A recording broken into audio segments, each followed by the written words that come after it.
We'll put to rest some misconceptions about Habitat for Humanity with its executive director, coming up next on Carolina People.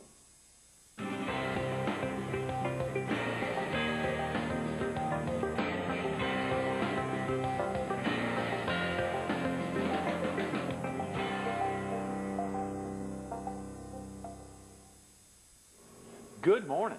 Welcome to Carolina People. This morning we're at the Myrtle Beach Herald.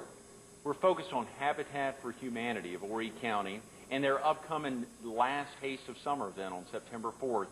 And we're visiting with Gail Olive, the executive director. Good morning, Gail. Good morning. Nice to be here. Thank you for inviting us. Thanks so much for coming in. It's so exciting to think we're getting this close to the event, a little more than 2 weeks now.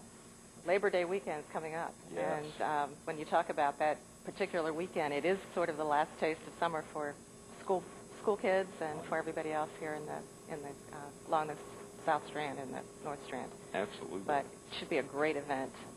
We're looking forward to it. The folks at La Belle Amie have been real helpful in helping us set it up, and we're looking forward to having some live music. We've had some great response from local businesses, gift certificates from restaurants, watches, rings, art, all kinds of things that we're going to be able to do a silent auction and also some prizes that we're going to give away. So it'll be really fun. Now, is there still room for more donations? Will you take more, or is there a cutoff? Actually, we've had over 40 donations of items, and we think that that's a lot to give away during the 4-hour, 5-hour period. Right. But we still would take more donations. I don't want to say no. It's just, we probably are at the point where we're pretty much ready to roll. Yeah, you never know. Someone may call and But say, I've got a car to give you, Gail. Will you listen, take it? Yeah. If people have something that they want to give and are willing to let us use it for another event, we can also do that. Great, good. And they could call you at the 916-8815 number. Absolutely. That's our office number. We'd be glad to have them do that. Is this a first-time event, Gail, or teaming up with La Belle Amie? This is the first time we've teamed up with La Belle Amie. It is probably our first major fundraiser since I've been here. I came to Myrtle Beach in 2000 as the executive director for Habitat. And we have sort of tended to stay away from small fundraisers because they're very time-intensive on our volunteers, and we've been very dependent on volunteers to do all of the work. And so we have been more appreciative of trying to conserve people's time and energy and do one event a year rather than lots of small events. And it turns out to be a lot better for the community, I think. Now, Gail, real quick about yourself. You said you came here in 2000 to Habitat. Had you been in the area at all beforehand? My husband has family that lives in Pawleys Island, and so we had visited, but really not been here too much before. My husband used to vacation in North Myrtle Beach, so he knew the area, and we were looking for a place to relocate from northeastern Pennsylvania, where all the snow is. I was getting very tired of shoveling snow on my way to work and driving through the mountains in the snow most of the winter. So this is I feel like every day I work here, it's a holiday and it's a vacation. The weather's wonderful, and I just love my job. Yeah, there's not too many hurricanes in northeastern Pennsylvania, though. No, but sometimes we get the tail ends of a few. Right, that's right. Unfortunately, we don't get these too often. And the first year we were here, we had the tornado that came through, which was very unusual. So that was very, that was kind of scary. Now, about Habitat for Humanity, you had some experience with them prior. I think I saw on the national website that there's 2,100 active affiliates in 100 countries. So had there been some experience that you'd had with them prior to coming down? No, actually, I've never worked for Habitat for Humanity. I have been in nonprofits for about 20 years. I've worked in a domestic violence shelter. I've worked at United Way as Director of Planning Allocations and Resource Development, and I've actually worked for the United Methodist Church as a consultant with local churches. And then most recently, before I came here, I worked with a disabilities organization, United Cerebral Palsy. So I've had a long history of nonprofit work. Habitat for Humanity actually is an extremely attractive charity, and it is probably the easiest one to work for that I've ever worked for because of the name recognition and the reputation that we have. It's absolutely a wonderful mix for me of combining my church affiliation and commitment as well as my work commitment. And it's perfect, and really has been a calling as well as a job for me. Although I saw a little bit about yourself, you're real active at First United Methodist Church, and I think teach a Bible study and are on the missions committee. Habitat is open to all churches and all faiths and non-believers as well. Absolutely. We have sponsors from churches, Catholic churches, Lutheran, all the Protestant denominations. And one of the disappointments so far, and we have not been able to really cultivate that relationship, is to involve the Jewish community and some of the other non-Christian denominations. But we would certainly be open to that. Yeah. What are some of the things y'all would do to help make sure that everyone knew that it was all-inclusive? What are some of the things you all do on a regular basis to try to make sure the Jewish faith recognizes Habitat as a source of strength there? Well, we try to make sure that people understand that we are open to anyone who wants to volunteer, whether they are faith-related or not. And one of the things that we talk to our families about when we go over their responsibilities and our responsibilities to them when we build houses is to say, we don't expect you to be a Christian.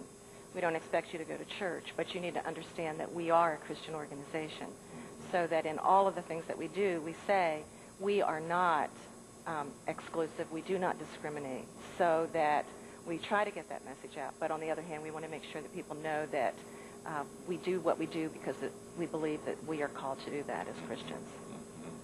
That's wonderful, Gail. But it's an amazing ministry, and we certainly want to involve as many people. To get the Jewish community involved would require, I think, our organization to look at things a little differently because their Sabbath is a different day than ours. And we generally don't work on Sundays, which might be their preferred day to work. Right. That would be, I think, a very small consideration. I think we could make it work. That's a very good point. Of course, affiliates are all over the area. Are you aware of affiliates in the PD or southeastern North Carolina that some of our viewers in those areas may be familiar with? Absolutely. Georgetown County has a wonderful affiliate, very busy. They are probably building as many or more houses than we are in our county. And Florence area has an affiliate in Brunswick County. Good. And in the Wilmington area also has, and all of those affiliates also have resale stores. And those are things that probably the public would be interested to know, and that they can go shopping for reasonable values of household goods, furniture, construction items, and we get those donated to us, and then we resell them, and then that supports the ministry that we do. Right. So that's a win-win for everybody. Where is y'all's resale store? Right now we're currently on the corner of 17th Avenue North and 17 Business in Myrtle Beach. And Georgetown County's is actually in Georgetown, and I can't tell you the name of the street. But and I know there is one up in the Wilmington area. Sure, but if someone called your office, if you were in the PD or southeastern North Carolina, called your office at the 843-916-8815 number, y'all could lead them to those stores in those areas. We could get them at least to the affiliate if we didn't have a store number, and then they could contact them. Right. But that's a great part of our ministry too. It gives people an opportunity. We're always looking for volunteers to help at the store. We're always looking for volunteers to help on the site. We're building right now actually in 5 sites. Is that right? In Horry County. Horry County's big. Yeah.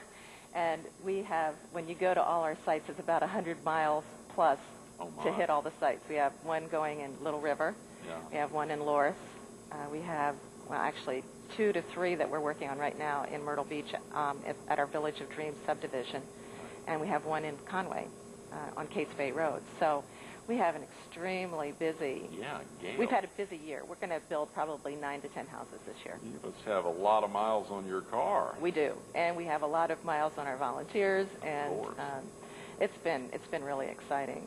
We are, as I mentioned, Burroughs and Chapin gave us property, about 7 acres, over off of Dick Scobie Road and Ron McNair Boulevard off 501. And we're building a 15-house subdivision there. Great.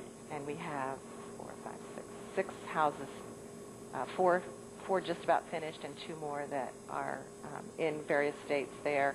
Plus, we'll need to build another 8 in the next year. What a great commitment on their part. Have you seen some of those B&C folks out there helping build? Absolutely. Yeah, absolutely. good. Doug Wendell has even been out to work on the site, and a few other people have come out.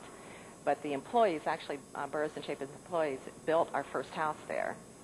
And so that was really exciting. It turns out that the homeowner, who is going to be living in that house, works at Covenant Towers, where Doug Wendell's mother lives. So he's had a particular interest in seeing that she got into her home. Yeah. And they didn't really know that when they volunteered to do this particular house. Right. And that's one of the really exciting things, is the relationships that develop between the sponsors and the families. And right now, Bank of America is building a house out at the Village of Dreams, and the woman that they're building the house for is works full-time for a local cable company, and she's going to school full-time, and she wants to go to medical school.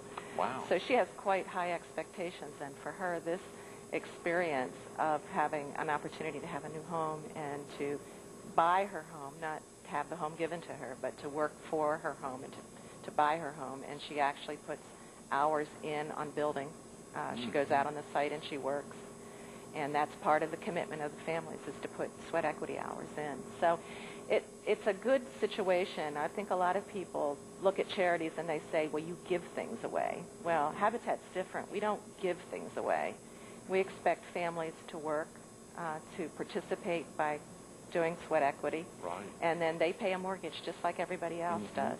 The difference in their mortgages is that they pay no interest. Free, right. And when you think about what a difference that makes, it means that families have the opportunity to develop a base of wealth, if you would like to call it that. Now they own something that brings them really solidly into the middle class, which helps everybody.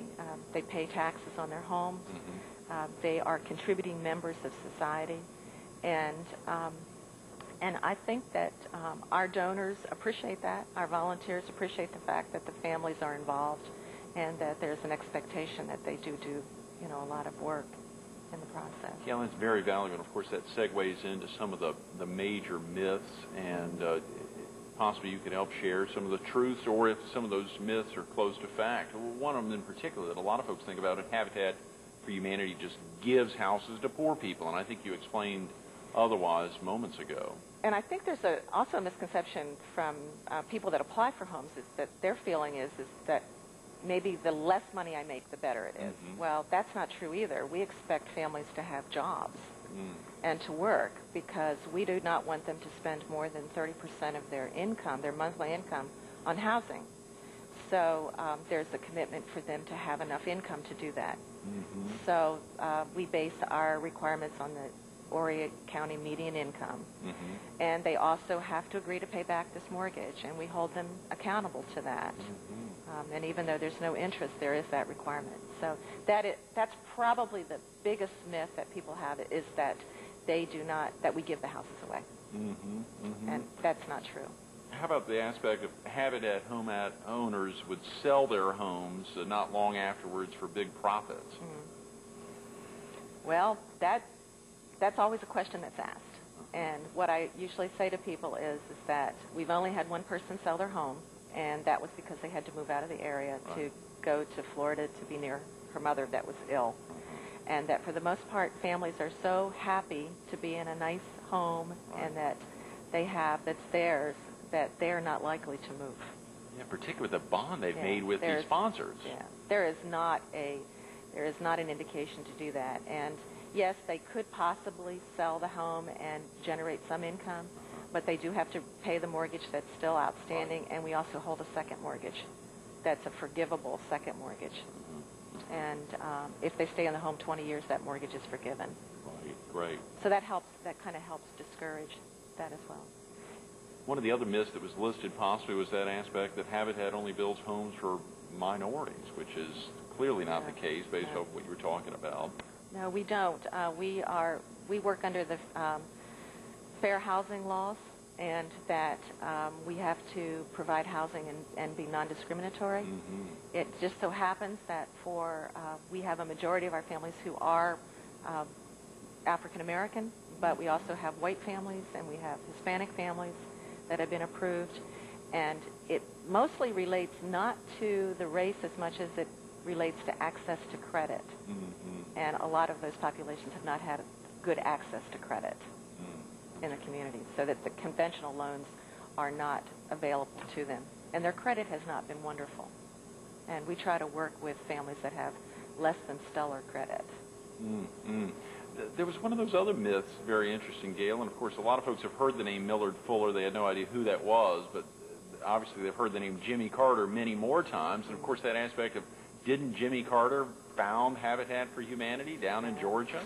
Well, you know, when I go out to do speaking engagements, I usually ask people, well, what do you know about Habitat? And almost always somebody will say, well, Jimmy Carter founded Habitat. And so that always lets me segue into, okay, no, he didn't found Habitat, but he's probably our most famous volunteer, and Millard Fuller founded it in 1976. So yeah. It's been an amazing ministry, and Jimmy Carter and Rosalind Carter's involvement in this particular charity has raised the awareness. It has also raised the integrity of the brand, and his commitment through his Christian, I believe, faith has made it possible for him to be involved. But that aspect, and of course, you know, with their Georgia connection, and '76 was a big year for Carter, having been elected president, so heading to the White House with that tie to something in America's Georgia like Habitat surely couldn't have hurt. So that's wonderful. He actually didn't get terrifically involved until after his presidency. Is that right? So it would have been about 18. Early I think it was 1981, 82 area time. How about that, whether it's a myth or not, that poverty housing is such a large issue, that something like such a large problem that it'll just never be solved? Why continue putting so much effort in on Habitat? Well, Millard Fuller will tell you that that's not true. He believes that we can eliminate poverty housing. Right. We have the resources. What we lack is the will. And that if we have the will, we can do it. And so they've actually, Habitat International has actually started a campaign to eliminate poverty housing and has challenged affiliates to be part of that solution. And one of the things that we want to do is to try to work in collaboration with other community nonprofits and governmental entities in order to help do that. We can't do it all, basically because we have a particular niche that we occupy in the housing market, but there are other areas that other people can help with and that we can make a huge dent. Now, Horry County's huge, and Horry County has a lot of poverty housing. And one of the first things that has to be done is you have to take an inventory to find out exactly what is the extent of the problem and then start to work from there. Gail, obviously we want to focus on the last taste of summer, but we got to ask a couple of basic questions, just that aspect of how does Habitat work, and then how are partner families selected? Here in Horry, let's just talk about Horry County, obviously, since there are affiliates all over. All of them operate possibly a little bit differently, right, but off with some basic guidelines. But how are partner families selected? And do they have to be families? Could it be a single person, or does it have to be a family? And then how does it just work? Well, that's the non-discrimination part again. We can't discriminate on age, family size. We can provide some preferential I want to say triage kind of thing, where people who have the most need might be helped first. But there are three things that families have to be able to meet. They have to have the ability to pay, which means they have to have the job that we talked about and make a certain level of income. They have to have a need, which means that it's not just that I want a home, it's that I need to have a home. And when I talk about need, we've had families that have had no indoor plumbing. They've had dirt floors in their homes. They have roofs that have no spots in them that do not leak. They have windows that don't keep out the cold or the heat. So we're talking about need. So that there may be families that qualify financially, but they do not have a need. And then the last piece was the piece that I was telling you about being willing to partner, which is to provide the sweat equity. Now, we've had one family that we've had to tell them that they could not move into their home because the family refused to do the sweat equity. So we're serious about that. We're serious about making sure that the families do the hours that they're required to do, and that we will not sell the home to them until after they have those hours finished. So those are the three basic things. We also are having 2 application meetings in September, one on September 9th and one on September 13th. And the one on September 9th, I believe, is at First Presbyterian Church in Myrtle Beach. Right. And the one on Monday, the 13th, is at Cherry Hill Missionary Baptist Church in Conway. You must be flooded with applications, though. How do y'all go through all those applications? Sometimes. Right. Sometimes. We usually have 50 to 60 people at each application meeting. We may get, interestingly enough, 20 applications completed. And then we go and actually visit the homes, to find out if there is a need, and that's really how we determine about need. Okay. And just that simple question of how does it work? If you can spend a couple minutes, we got about 6 minutes. How does it work? That's a tough question. I'm sorry. I'm pulling that off the Habitat when you say website. How does it work? How do they go through that aspect when the application is submitted? Okay, they submit. Okay, I hear where you're going. Okay, they submit the application. We review it. We make sure that they meet income guidelines. Right. If they do not meet income guidelines, the application is it's terminated. Then we check their credit. Right. And we send the applications then to a local bank who does a credit check for us, or not a credit check, but an evaluation. And then we determine, based on what comes back, which applications we will go ahead and pursue. We have a volunteer committee that visits the family, and then they come back with a recommendation to the board. Okay, right. And then the family is, either recommended or not recommended. Right. And when they're recommended and move forward, and y'all find a sponsor, and the sponsor is able to find out, oftentimes you're so concerned about confidentiality issues, but the sponsor finds out pretty quick who that family is going to be, and they begin... They can. They can. Sometimes that's true. Basically, we assign the families and sponsors somewhat at random. But at the same time, there's that possibility. They do know. They do know. Right. As you were talking about Bank of America a little earlier. Well, of course, a big focus, the last taste of summer, September 4th, noon to 5. Break down those 5 hours for viewers who may not be able to get out there at noon but could get out at 3. Of course, the admission's only $5, and I think I saw under 18 it's free. That's correct, and we're selling tickets ahead of time. Right. And there will be music all day. Okay. We have Martin Boland, who's going to be playing on the organ. Kevin and Bob Bluegrass. The Palace Rat Pack is going to come out for a little while and do a little, promotion for their program. Rick Mariner and Rick Phillips are going to provide music, and Paul Grimshaw's duo is going to be there. So there'll be music every hour. We'll break.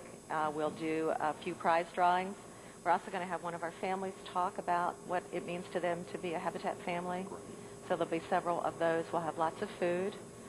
It'll be an opportunity to just come out and really spend some quality time with people, learn a little bit about Habitat, although you don't need to spend a lot of time learning about Habitat, but we're hoping that part of this event will be a informational time as well. Right. I saw you had some great sponsors like the Sun News and News 13, Coastal Sam's Federal, Club, Coastal Federal Bank. The Ruritan Club is going to be providing they're going to provide the food, and they're going to donate all of the proceeds to us, that's an incredibly great gift from them.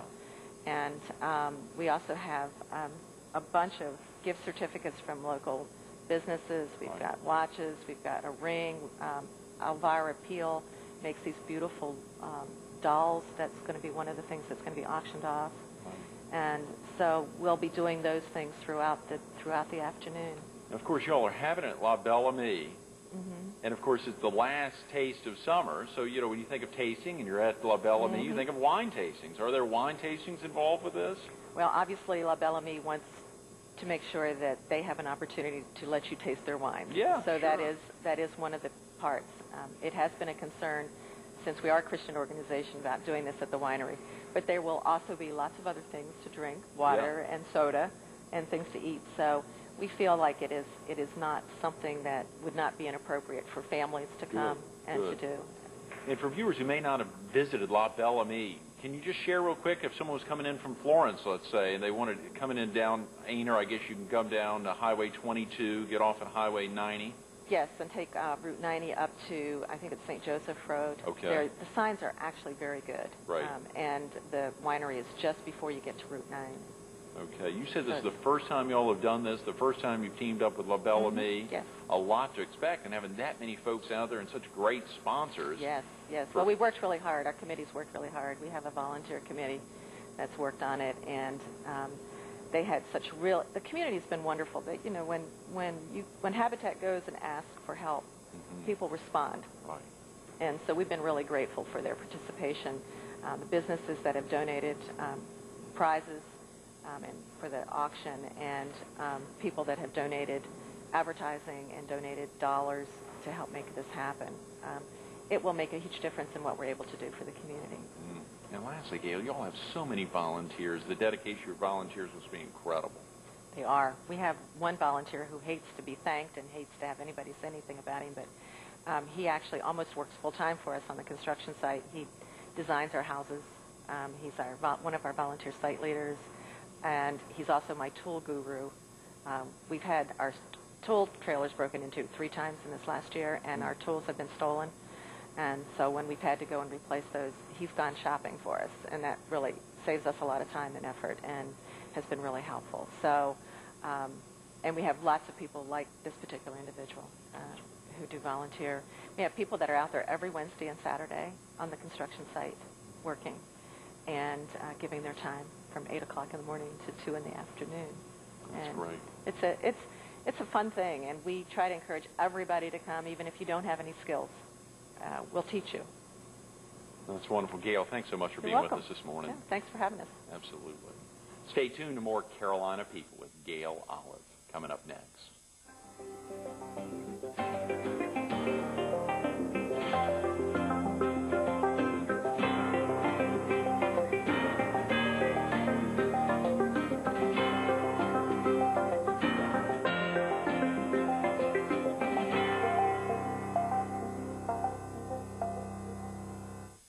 The event's the last taste of summer. The date is Saturday, September 4th.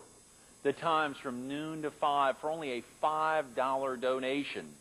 And if you're under 18, you'd get in free.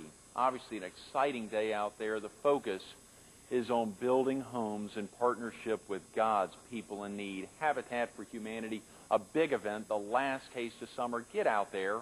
Real simple, La Bellamy Vineyard.